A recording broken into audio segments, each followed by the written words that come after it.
यहाँ इन एंड्रयू से जो पूछते हैं क्या होगा अगर पृथ्वी और सभी स्थलीय वस्तुएं अचानक घूमना बंद कर दें लेकिन वायुमंडल अपनी गति बनाए रखे। खैर, पहले लगभग सभी की मृत्यु हो जाएगी, फिर चीजें दिलचस्प हो जाएंगी। भूमध्य रेखा पर पृथ्वी की सतह लगभग 470 मीटर प्रति सेकंड यानी 1000 मील प्रति घंटे से थोड़ा अधिक अपनी धुरी के सापेक्ष चल रही है। अगर पृथ्वी रुक जाती है और हवा नहीं रुकती तो वहां की हवा अचानक सतह पर 470 मीटर प्रति सेकंड की गति से चलने लगेगी। संदर्भ के लिए सुपरसोनिक गति 343 मीटर प्रति सेकंड है। हवा भूमध्य रेखा पर सबसे तेज होगी, लेकिन 42 डिग्री उत्तर और 42 डिग्री दक्षिण के बीच रहने वाले सभी लोग और चीजें, जिसमें दुनिया की लगभग 85% जनसंख्या शामिल है, अचानक सुपरसोनिक हवाओं का अनुभव करेंगे। जमीन के साथ घर्षण के कारण तेज हवाएं सतह के पास कुछ ही मिनटों तक रहेंगी। हालांकि वे कुछ मिनट मानव निर्मित संरचनाओं को लगभग पूरी तरह से खंडहर में बदलने के लिए पर्याप्त होंगे।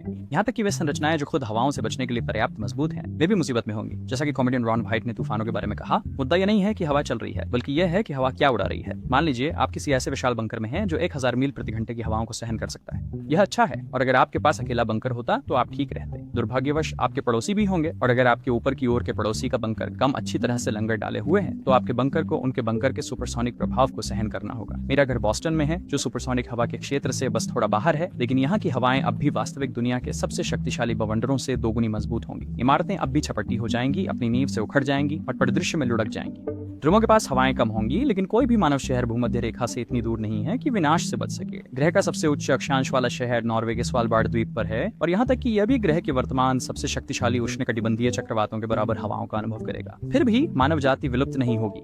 सच है, सतह के ऊपर बहुत कम लोग जीवित रहेंगे। उड़ता हुआ मलबा लगभग सब कुछ नष्ट कर देगा। हालांकि जमीन की सतह के नीचे बहुत से लोग प्रारंभिक घटना से ठीक ठाक बच जाएंगे। कुछ अन्य भाग्यशाली जीवित बचे लोग भी होंगे, जैसे दक्षिणी ध्रुव पर अमुंडसेन स्कॉट अनुसंधान स्टेशन के वैज्ञानिक और कर्मचारी। दक्षिणी ध्रुव पर पृथ्वी की सतह पृथ्वी की धुरी के सापेक्ष नहीं चल रही है, क्योंकि यह धुरी पर है। वहाँ के लोग बस बाहरी दुनिया से संपर्क खो देंगे। वे शायद तब तक भ्रमित रहेंगे जब तक कोई यह नहीं देख लेता कि सूरज आकाश में चलना बंद कर चुका है। फिर वे वास्तव में भ्रमित हो जाएंगे।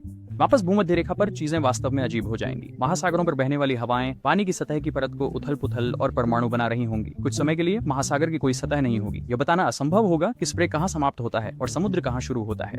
जैसे ही तेज हवा की ऊर्जा कम होने लगी, ये ज्यादातर गर्मी में बदल जाएगी, बहुत सारी गर्मी। लेकिन महासागर ठंडे होते हैं। पतली सतह की परत के नीचे वे लगभग 4 डिग्री सेल्सियस के समान होते हैं। हवा से उड़ने वाला स्प्रे गर्म हवा के संपर्क में आकर गर्म हो जाएगा और ऊपर उड़ती हवा की परतों में ले जाया जाएगा, जिससे और ठंडे स्प्रे के लिए जगह बनेगी, जो गर्म होगा और ऊपर उठेगा, और इसी तरह। इसके बाद का अशांत मिश्रण संभवतः महासागरों पर विश्वव्यापी तूफानों को उत्पन्न करेगा। हवा में भी गति होगी, जो लहरों में स्थानांतरित होगी, जो पश्चिम से पूर्व की ओर पूरे विश्व में घूमेगी, और हर पश्चिम की ओर का तट विश्व इतिहास में सबसे बड़े तूफानी लहर का सामना करेगा। ये सामान्य हवा से चलने वाली लहरों और एक सुनामी का संयोजन जैसा होगा।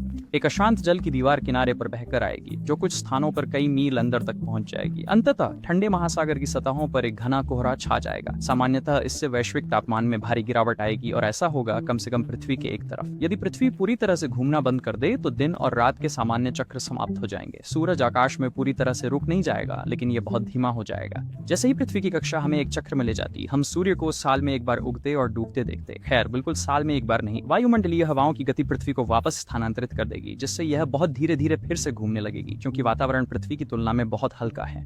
दूर के सितारों के सापेक्ष पृथ्वी का एक चक्कर अब लगभग 3000 साल में पूरा होगा। इसलिए व्यावहारिक दृष्टिकोण से एक बार प्रति कक्षा का दिन जो 1 साल तक चलता है, वह प्रभावी होगा। पृथ्वी 6 महीने का दिन और 6 महीने की रात अनुभव करेगी। दिन की तरफ सतह लगातार धूप में तपेगी, जबकि रात की तरफ तापमान गिर जाएगा। हालांकि दिन की लंबाई बदल जाएगी, महीने की लंबाई नहीं बदलेगी।